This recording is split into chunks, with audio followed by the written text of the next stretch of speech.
小金鸡歌剧团今年创团60周年，拜六要伫台中的中山堂来演出三国戏《孝义相传奇事》。团长林美秋伫台中教歌戏20多档，学生也是真多哦。这届学生甲老师做伙来搬戏，要来庆祝小金鸡60周年。 甲传统的古册戏搬到室内剧场，所有站头、布景、灯光、唱念、念脚步、手路，也拢爱设计过。这出孝义相传奇事是小金鸡歌剧团2024年入选团艺中心的大家出。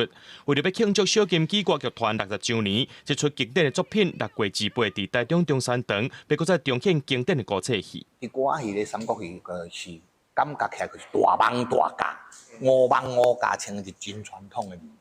但是这出戏是比较属于是比较有个家庭友好的一个戏站。父母正版交予我，到今已经有60年了。我希望就将小金鸡带入剧场，继续传承落去。 为了要让小金鸡歌剧团60周年的大戏搁较有意义，这回甲老师教过学生拢找回来做伙演出。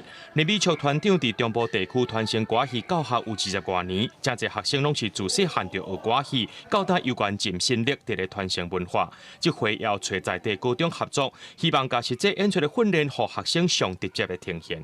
我为高小和美秋老师学歌戏，这摆60周年转来斗做，有一种转后头厝的感觉。 后来我去台北学音乐，这届我是担任舞兵领导的部分。以前看歌戏的时阵，就是感觉足厉害的。今仔日来到这，我感觉学着真多安尼。这摆小金鸡歌剧团要举办4场校园和社区的歌戏讲座，希望将小金鸡累积一家子的歌戏底子，透过讲座回馈社会，让民众更加了解歌戏文化，做伙来支持。记者陈家豪台中报道。